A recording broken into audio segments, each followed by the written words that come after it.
Welcome back to Viewpoint. I am Maya Berry. My next guest is Nabil Fahmy, Ambassador of Egypt to the United States, a position he has had since 1999. He served as Egypt's ambassador to Japan and has been a member of several Egyptian missions to the United Nations. Welcome, Ambassador Fahmy. Thank you for joining us tonight. I wanted to start by talking about two very difficult subjects for Egypt, but ones that, frankly, you've really taken a lead on, and it's been challenging. The first is Gaza and the situation there. It's a remarkable agreement that you were able to broker. We saw today, I believe just a few hours ago, looked at a wire story that another rocket attack Israel is doing. What's happening in Gaza now? Well, I mean, one has to take into account that Gaza is not a standalone agreement. It's an agreement that's supposed to lead and be complemented by certain other things because of the volatility and friction between the two sides. The basic agreement is both sides will stop firing against each other in and out of Gaza. We will also work on, after that, a prisoner exchange and a full agreement on opening the different terminals between Gaza and Israel, and ultimately Gaza and Egypt as well. Like any agreement, there's always it takes some time to get settled.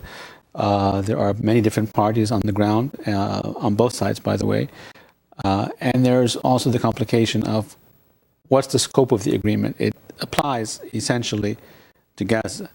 But of course, what happens in the West Bank does affect the sentiments on both sides, and because the public looks at it as a larger picture. It's still a volatile agreement, but it's still an agreement.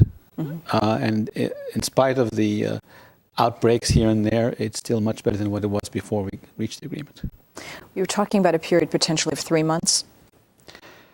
In terms of quiet, semi-quiet, the idea that we have some duration. Neither side really trusts the other. And therefore, nobody wanted to commit to a long-term agreement and be bound by it. They wanted to commit to a test period.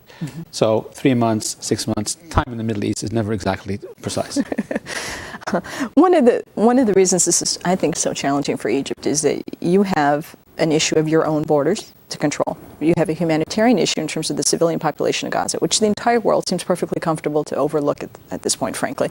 And then you have demands that are being placed on you by the U.S. in terms of what happens in that area, in terms of how Egypt's... What are you able to do considering all of those dynamics, frankly? If I could be very candid and frank, we're driven by our own national interest. If others are happy, fine. If they're not, that's secondary. Our national interest in pursuing peace in the Middle East is paramount to almost everything else. That requires us to deal with the situation in Gaza, as complicated as it is. And you're right, there is the security issue, there's the political issue, there's the humanitarian issue. You cannot, on a sustained basis, have a closure for Gaza endlessly. We can't starve the Palestinian people because we or others may differ with the leadership inside Gaza. It's not a sustainable policy. Therefore, what I said at the beginning, this is an agreement that stands on its own merits, but can't stand alone. It has to be complemented with a peace process after it. Otherwise, it will break down because neither side trusts the other, and there are so many players who would benefit from breaking the agreement. What I'm referring to in particular is, as we put together these three pieces to the agreement, the negotiations between Prime Minister Omar and President Abbas about permanent settlement has to be energized and has to move forward. If it doesn't, the disbelief in peace will destroy not only the dream for a two-state solution, but of course will also destroy this kind of... See, that's what's so challenging. In the context of speaking frankly, you have to deal with it as a crisis, frankly, and on your border. It's a crisis for you.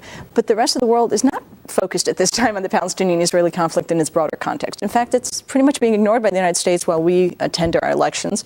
I mean, how are you able to move forward on that particular piece of it? In all honesty, we're always, as I said, we're driven by our own national security. We started the peace process between Egypt and Israel, and there were no believers at the time. Ultimately, people came around and they started to realize the importance of this. But your point is valid. At this present phase, we're at the phase of closure, issues of closure, Jerusalem territory security, and refugees. These are not the shape of the table or who comes and who represents who. We can't solve this alone without the U.S. We can't solve this without the world paying attention to it, without the Europeans being there, without the quartet not simply meeting, but actually achieving substantive results to bring the two parties, and I'm talking here about the Palestinians and Israelis, but ultimately also Syria and Israel and the Lebanese and Israel, to solve the issues and bring them to closure, close the chapter of the arbitrary conflict.